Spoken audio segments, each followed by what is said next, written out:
In a world where Hollywood movies have sucked for over a decade, two men have done the unthinkable. They've started their own production company from nothing. Welcome to Unpacked.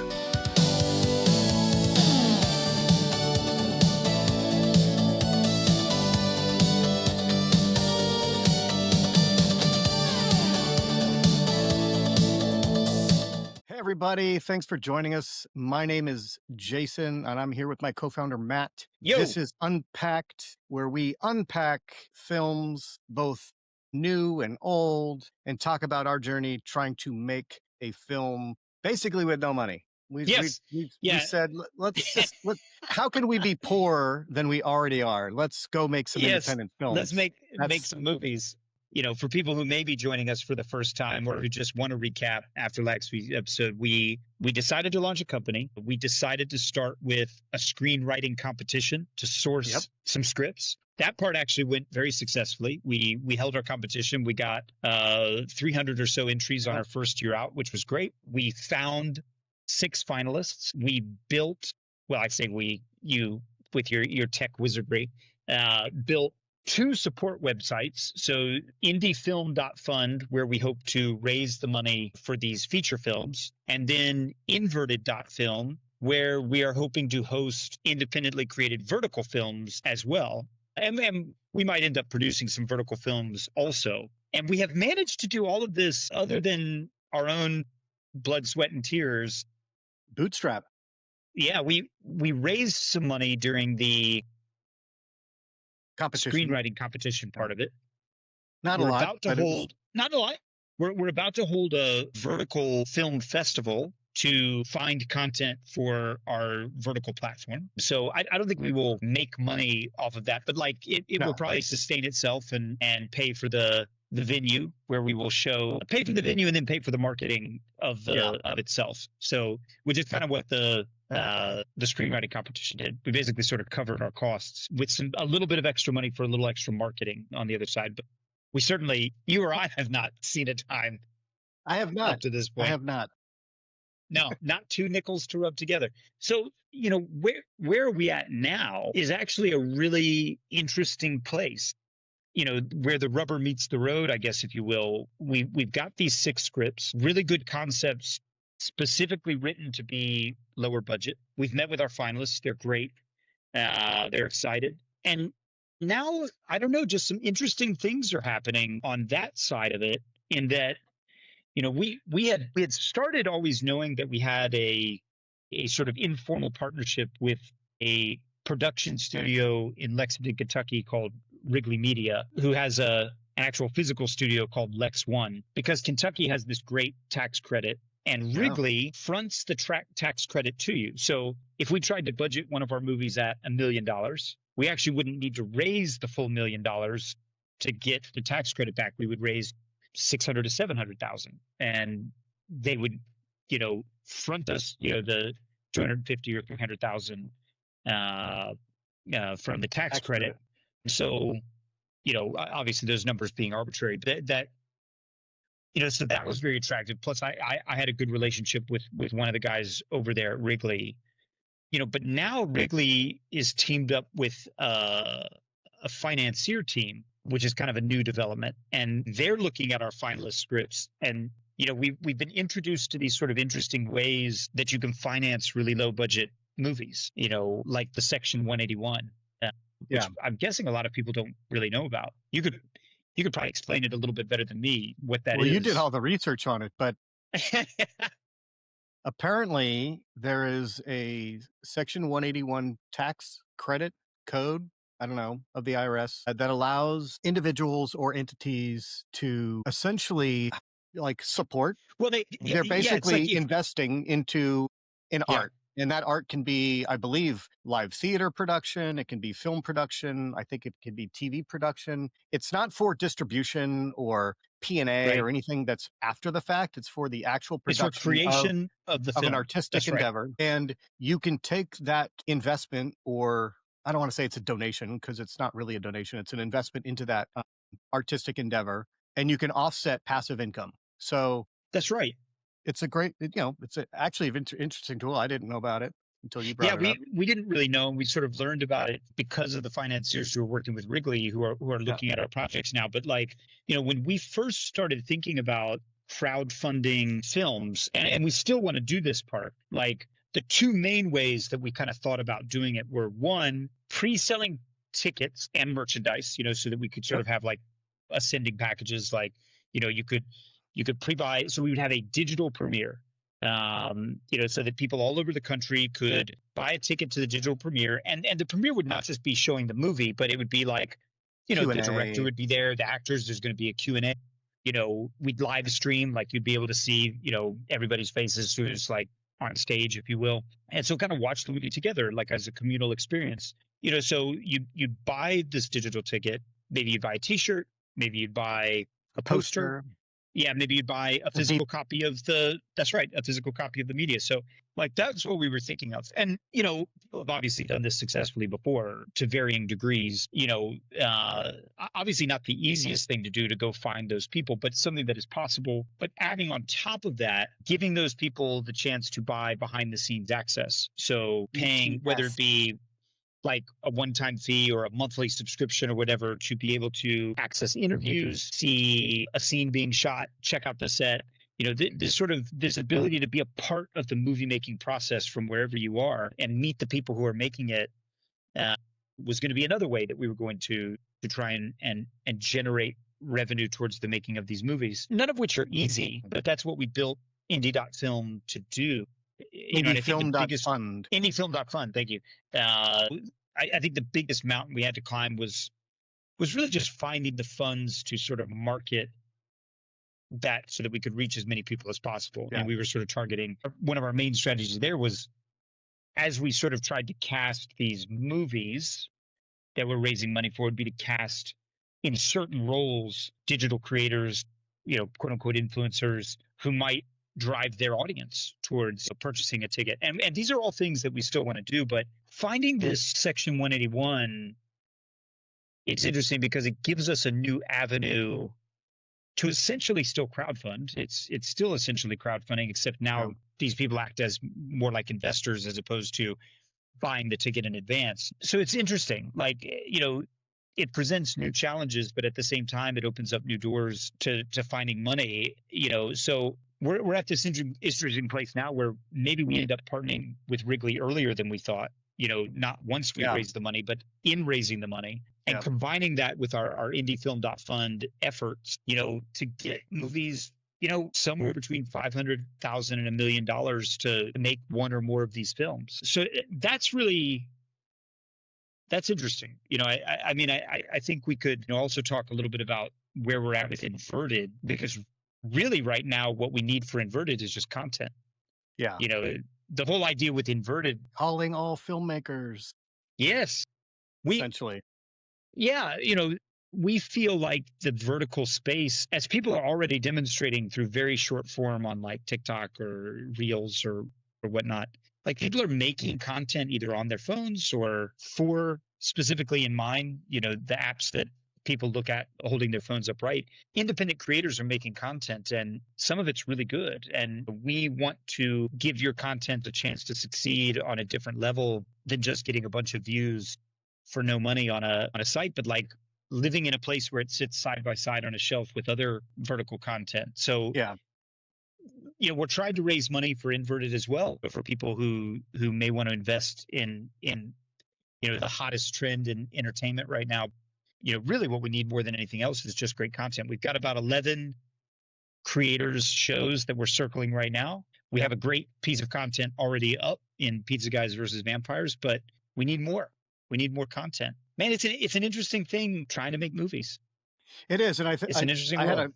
I had a call with a very good friend of mine. I won't say his name, but he's super successful in the game industry, and he was talking about kind of the mechanics of how do you monetize this content, right? Because the age of, and we've talked about this at length, Matt, the age of kind of the rental, it just doesn't, people still do it. I mean, I do it. If there's a movie that I need to see and it's not available on a streamer, I go to Apple or Amazon and I rent it for $2.99 or $3.99. So that model still exists, but it's definitely not what it used to be. It's funny. I should have worn my Blockbuster hat. I have a hat that says Blockbuster on it. We used to Which, love Blockbuster Video. Was the by spot, the way, man. every time I wear that hat, I get comments. People are like, "Blockbuster, I love that." Well, I mean, it totally represents a moment in time. Like, It does. it's so funny because Sting was on Rick Beato's channel. They were talking about music, and he was talking about music streaming. And I mean, look, Sting is like an icon. He's into the '90s. I mean, still now, like, one of the biggest music stars on the planet, and such a good songwriter. And he was talking about it, and he wasn't down on streaming. Like, he was saying, like, it's amazing that everybody can experience all of the music now. He's like, that's great. Like, there's no barriers between a person of almost any income level experiencing all the music that's out there. He said, but in the past, Can I make a counterpoint to that? yeah, well, yes. I mean, because he may have made the same counterpoint, but Was $1 a song that big of a barrier entry for folks to experience music during kind of essentially the iPod age, right? Where Steve Jobs came out with the iPod. This is pre-Spotify, Tidal, Sirius XM, whatever. But it wasn't about buying, at that point, it wasn't no longer about buying albums. It was about buying songs. And they're like 99 cents a song. Like, to me, well, like I think that's it still, could add up. It could add up quick. I mean, yeah, for as much as the hunger. Sting was talking about, like, forget $1 a song. He was like, 200 years ago, if you wanted to listen to music, maybe you had to walk 20 miles, or you had and to go to listen to the church, Bard, or you had to do a concert, like, exactly. Or there was like one guy in town who could play something and had an instrument, and yeah, he talked about his experience growing up and owning records, and just what a magical experience was. A religious experience, he called it, buying a record, because you would go and you would listen to the whole thing front to back, and you would read the liner notes, and you knew everything about it, like who engineered it, what every line of the and so it's both good and bad. It's both good and bad that all of this content is available for free, but it is content now. Like, yeah. It's it highly loses a bit of its commodified, magic and value. Yeah. yeah, I mean that's Can you give it? there's Can the value come back? And you and I were talking about this earlier, and that yeah, I think the value can come back, but the value is going to be the connection to the creators.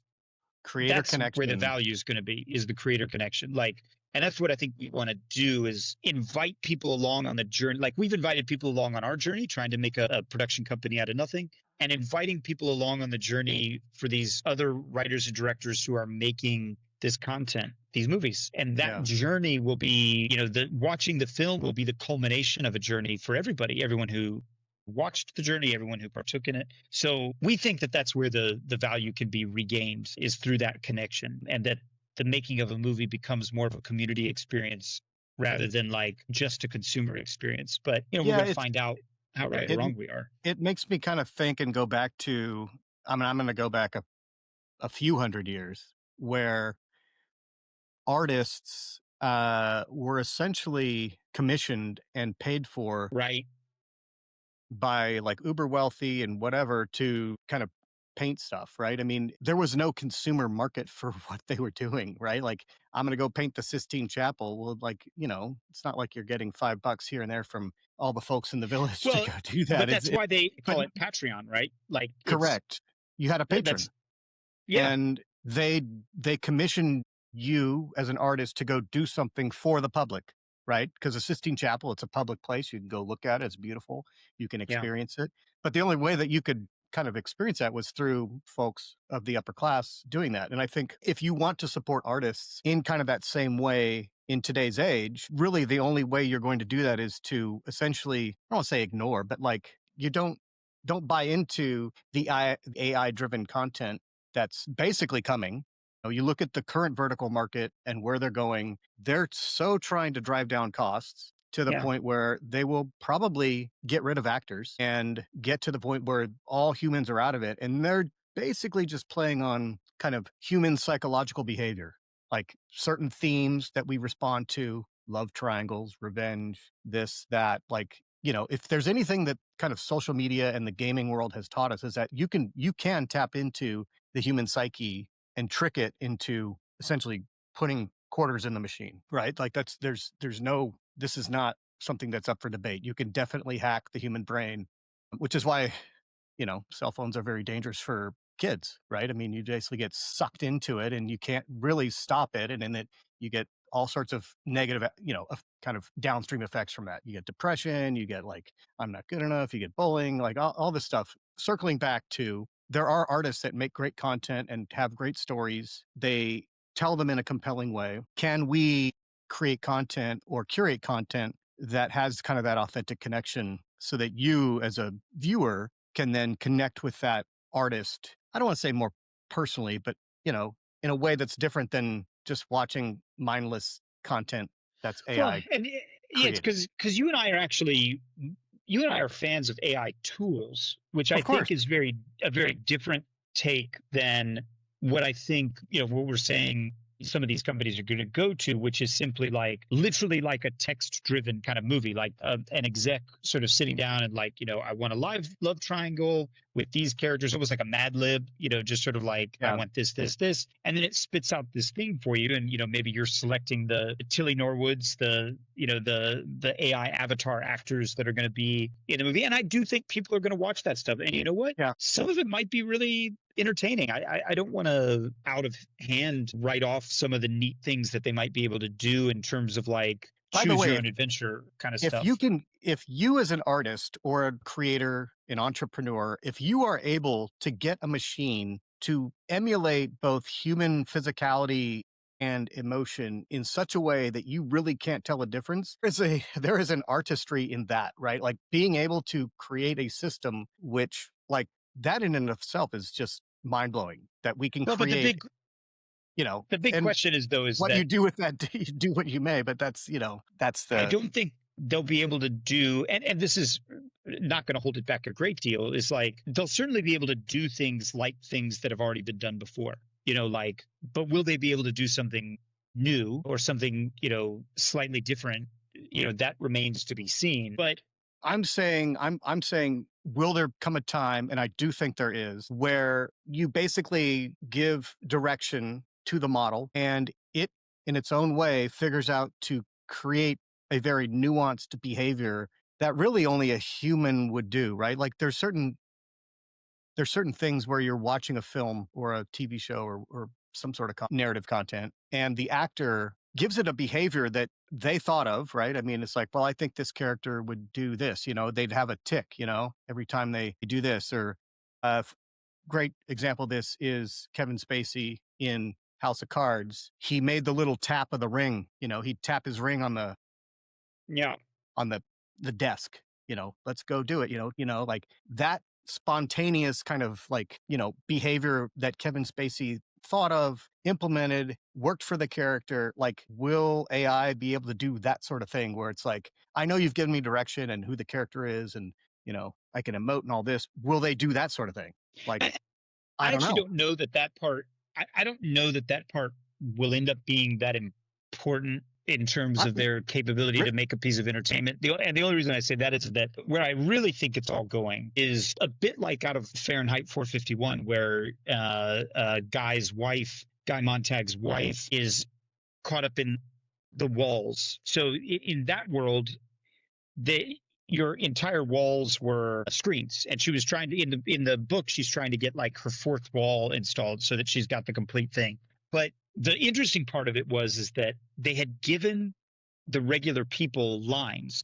Now in the book, which didn't quite foresee all of the technology that we've got now, you would get like a TV guide, but what they were sending you was your lines. So Guy would come in and he would find his wife there in the parlor with all the screens playing, but she was interacting, like she was playing a part in the play, if you will.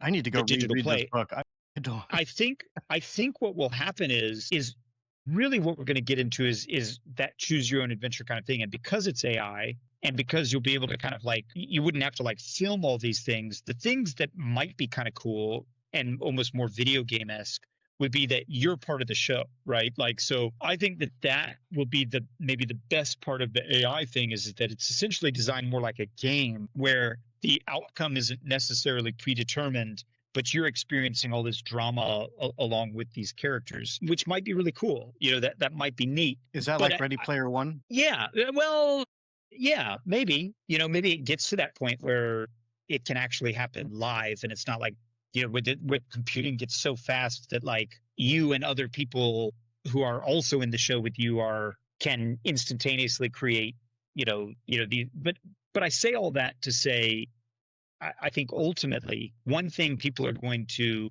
long for is the ability to unplug. And I think whether it's in more traditional film, whether it's in digital documentaries or visual kind of memoirs about people's lives, theater, live music, I think those sort of experiences where it's real people performing or creating something and the connection you can have both with a real audience that's there beside you. Because, like, let's be honest, is there a feeling like I can still remember to this day, there's two movies that stick out, three actually, that stick out to mind in terms of film experience that mimicked a little bit of like a concert experience. There's nothing quite like going to a concert, right? Where you're there, you've heard all the songs before, right? Like Yeah. everyone, you've heard the songs on your headphones, you've had it on the boombox, you've been playing it in the car. But when you go to a place and the other people are right there beside you and you can smell the beers they're drinking and you can smell their sweat and they step on your toe and they jostle you, but you're there and you can hear their voices and all of your voices join together when you're singing the chorus of that song. There's nothing really quite like that, the euphoria Right. and the connection that it creates. But you can have similar experience with film when everyone is going and watching the same film together. They're in a physical space. I can still remember one of the more recent ones, and this is still several years ago, was Mad Max Fury Road. We went and saw it. It was a sold out theater, and you get that first really incredible action sequence where Max has been strapped to the hood of Knox's car and his pursuit vehicle, and Furiosa has been chased by the scavengers. Like they've had this huge battle, almost none of which is CGI, real cars, Yep. real stunts, real dangers, and you get to that, and then there is the CGI part, of course, where there's the whirlwinds and all that kind of stuff. But like all this happens and it finally closes on this burning flare that fizzles out under the blowing sands of the sandstorm. And everyone in the theater together took this big exhale, like, oh, like, wow. Everyone had been on the edge of their seat, gripping their chairs, and everybody shared in that moment together. I'll tell you another one that was from, not an all-time great movie, but it was one of those where I was there on opening night to see Blade with Wesley Snipes in '98. It was like an August release movie, and no one really had high expectations for Blade. I think it got middling reviews. People kind of shrugged their shoulders at it. This is before the comic book movie craze. This movie had been undersold in its marketing as to what it was. Like nobody was expecting that action sequence to open up the film. And by the end of that action sequence, man, everybody in that theater was in. And so, I say all that to say, like, I think it can be easy to sit here and maybe listen to us talk about it, or all the umpteen thousand people that are talking about AI and art these days, and just get a little depressed because AI can do a lot. It can do a lot of cool things. I don't, and I don't think that it's bad. Like, I don't think having an immersive, reactive experience, that sounds fun. Like, I might like to do that. Like, be a part of a show or something like that. But it's not going to replicate what it's like to experience things with other human beings in that way. And I think that the art that allows for that communal experience, to me, is still going to come primarily from people. And maybe that's me being a bit optimistic, but I don't think so. I feel like people are especially going to want to be drawn to real human stories, human created art, but especially human performances, whether it be in concert or live theater or on film. And so hopefully, that's the space that you and I are going to get to live in here in the future. And the space where like my kids are going to get to, like, they'll have all this cool AI stuff, but then I really hope that they want to go to concerts and go to plays and come with me to the movies. I think there's reason for hope for that. Do you think, and this is, so when this airs, it's going to be a little bit offset, but currently there's a big deal that just happened with Netflix and Warner Brothers Discovery. Yeah. And I don't think anybody denies that Netflix doesn't really care about theatrical at all. I think if you really ask them, they'd be like, yeah, we're just going to make movies and stream it. We don't want to do any theatrical. Yeah, nor do they care about physical media at all. But at the end of the day, like, Netflix should not be able to just come in buy up all the IP in the world, stop theatrical releases, and then say, "Oh, give us our Oscar." It's like, no, no, no, you don't. You gotta, those are our rules. You're not playing by them, and just because it looks like a film and it's in the widescreen format doesn't give you the right to, you know, put a movie up. So, and maybe they don't care about Well, and that. what's nice is I don't. we actually have a Netflix movie to talk about today. But We before we do. get to that, really quick, I actually think that there's a chance. And again, you're right. We're recording this some weeks before it will be released. But I think that the bigger deal that's been announced recently is the Disney OpenAI deal, the $1 billion deal that they just signed. I don't even know if you've seen that I one didn't know yet. about that. No. Disney is going to license 200 of its characters across all its properties, Marvel, Disney Animation, etc., to be um, uh, available for customers to play with in the video creation, generative video creation app from OpenAI, which is Sora. Is that the right one? Sora. I think the more interesting thing is like what you and I were talking about, where it's like what AI will be able to contribute eventually, and obviously it's not there yet, will be that like instead of just watching a Marvel movie, it's like I can go participate in a Marvel movie or choose the way that Marvel movie ends or Yeah, something like that. I'd be curious to know if that actually works though, because at some point, I believe content is a bit of an escape, and if I have to think too much about it, it's not really an escape. Well, but then I mean, it's a game. And how much yeah, time do people spend in video games? Like, have you heard about the video game Dispatch? mm-mm. I'm not a big gamer. Dispatch is essentially a choose your own adventure. That's essentially what it is. Like, Right. you're making choices for this main character, and then the story goes one way or the other. And it's huge. It's a huge game. I think that that's where that will lead, and I don't think it's necessarily bad. I think it's cool. Like, will there be people who get addicted to it and become Yeah. somewhat useless to the rest of society? Well, maybe, but there's probably also people who will enjoy it for what it is, and then get back to their life, and then look for those real human experiences. Yeah. So but I think time will tell.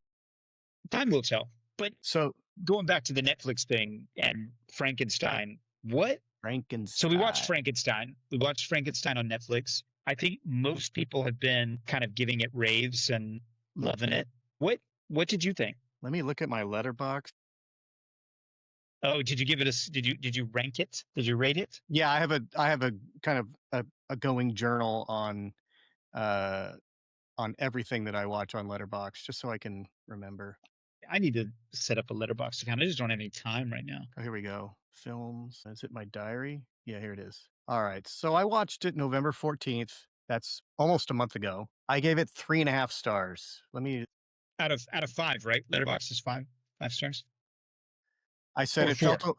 I gave it 3.5 stars out of 5. Out of Yeah. So I mean, cinematically, it was a very interesting film. It was obviously very well shot.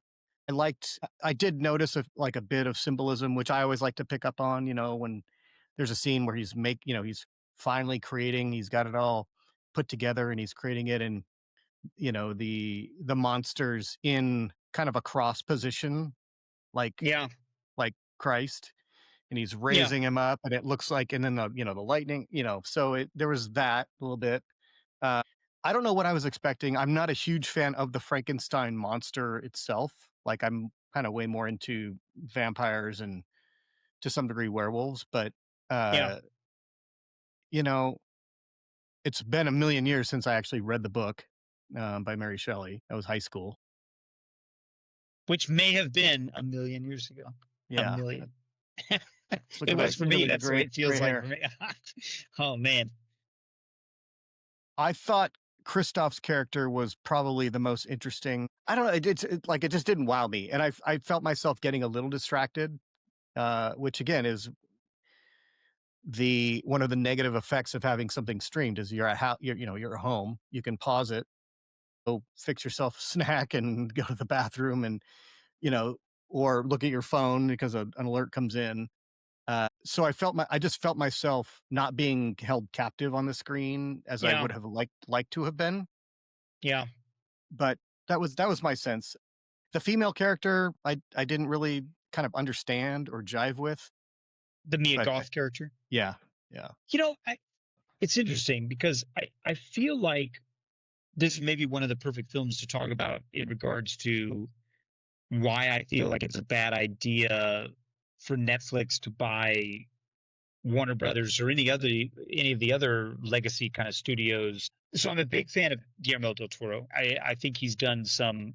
I don't think like I don't put him quite on like Scorsese or Spielberg kind of Rushmore of directors. Like I definitely would he's not done put him some on that level. he's done some really great stuff. Pan's Labyrinth is a great movie. But and I don't know that this is necessarily him, but I think it's this sort of Netflix thing where it's like the Netflix movies, for some reason, even if they have spent 200, $300 million on it, and maybe it's because I just you never see it on the full screen. Like you never see it Mhm. on like an IMAX or even just a regular kind of big cinema screen, but they never feel cinematic to me. Like, and I say never, that I'm being hyperbolic. Like, there are some things that kind of do, but they feel more like television. Like, and look, I mean, we don't have a huge TV. I It's would I would ask you, widescreen would and it everything feel like. cinematic if you had a big home theater with a I 110-inch mean, screen and the maybe 5-1 surround? I mean,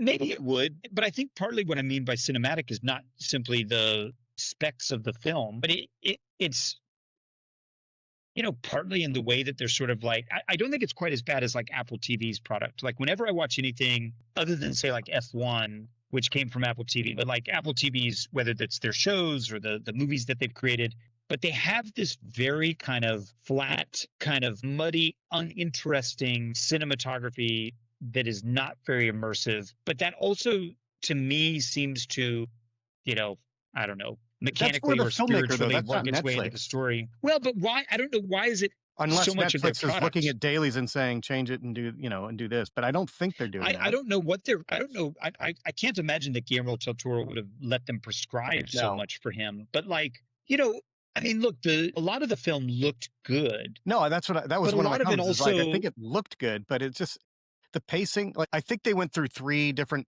perspectives, right? Like, during the film, it yeah, was like this perspective, this perspective, this perspective.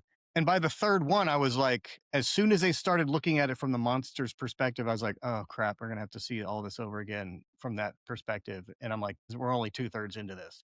And that was my internal dialogue going, and I was just like, they could have stopped it right there, and I would have been like, "Oh, this is cool. It's a good," but or they should have just done it from the monster's perspective, because I thought that he's certainly the most sympathetic character yes. in terms of like, the whole part where he finds the old man and, Yeah. learns how to Learns to read and speak and read and develops this sort of relationship and then goes on this sort of revenge quest. Like, but I don't know. It just, for whatever reason, well, like I also think So about what would things you rate like, it on a scale of 1 to 5? 5 probably stars, also like you, like three. 3.5, 3.5, 3.5. Like there's clearly skill behind and in front of the camera. I'm not Guillermo del Toro. I Yeah. certainly haven't touched the heights of his career and the art that he's made, myself in any way. If I were to compare this movie to Pan's Labyrinth, like for me, there's no question which one is more cinematic and which one is a story that grabs you by the guts and kind of like pulls you in. But I think about other Netflix kind of product, like The Gray Man, for example. They Yeah. spent a ton of money on that movie. Big stars, Yep. proven directors, right? And like, I don't know, like, do I care about The Gray Man at all? Like, no. Like, it had all the requisite things. It checked all the boxes. There's big set pieces, but it all felt kind of fake in this, this weird way. And it's interesting because in Frankenstein, you've got these really cool moments, like where he's testing the bodies, right, the cadavers, and he's bringing them to life in these ways. And they must have gotten just these very interesting Yeah. human kind of performance artists to play these cadavers as their life brought back life. And I have to admit, that stuff was cool. That was Yeah. very cool, practical effects. But everything else, like, I don't know, it just felt very kind of muddy, and maybe it was simply the story. Like, I think at the end of the could I? day, it's connection with character. Yeah, You can empathize, you can kinda get in the mind of a character even if they're completely different than you, which I did with the monster, right? I mean, that was interesting, but you mentioned Gray Man, and I don't know why my mind immediately went to Collateral, as it's kinda like Gray Man in that you're following, like, 1 or in this case, it's 2 guys, kind of one's taken hostage and they're doing all this stuff and they're cartel and this and that and blah, blah, blah. But like, to me, like I've watched Collateral over and over again. It's a great film. Well, any sort of John Woo movie, because John Woo is really, he was kind of one of those ultimate directors about, the two men being shadows of each other. Yeah. And being in conflict with each other. That early John Woo stuff was like so much more memorable and interesting, despite all its flaws, than The Gray Man.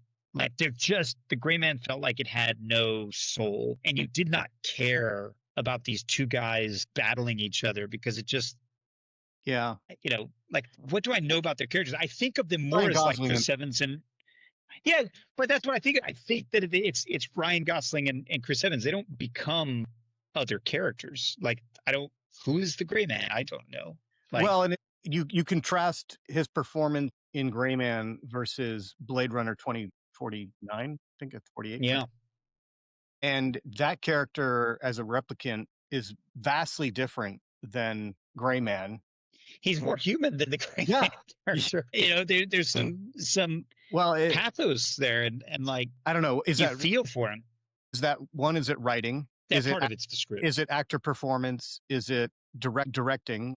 How you're getting direction from the director? Like, how are all these things coming into play? And it's all of those things, but I mean, the place where they all meet is the story that you're telling, right? Correct. Like, and any one of those things can kind of derail your attention to the story, but at the end of the day, I think you are telling a story, and that story either connects with you, and even good stories don't connect with everybody, but a story is either very capable of connecting with you and transporting you, or it's not. And all those different pieces of the artistic puzzle help tell that story. But if I were to guess at why so much Netflix content feels flat to me, is because the stories ultimately feel flat to me. Like, they have a plot, but they don't really feel like they're about anything. They're not fleshed out. I think Netflix, look, apparently they're all about the algorithm. And so there's certain things that they want to check.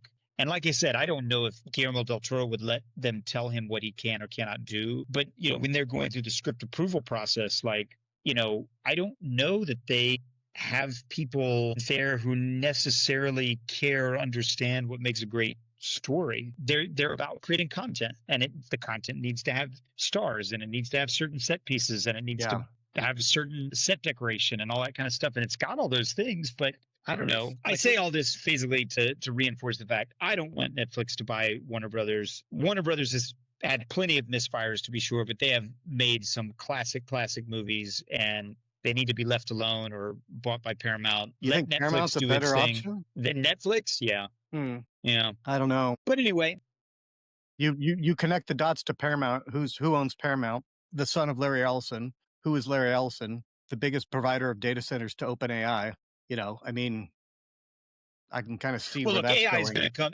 is going to come. Like I said, the bigger deal is that Disney OpenAI deal. Like, AI is coming one way or the other, but while we still can, preserving people who at least have some sort of interest in making theatrical cinematic film stories, let's hang on while we can. But well, all right. Well, thanks for everyone for sticking with us. We are going to continue to chase after dollars for movies and watch some movies, and we will see you guys again next week. Make some movies. We're going to try. Yeah.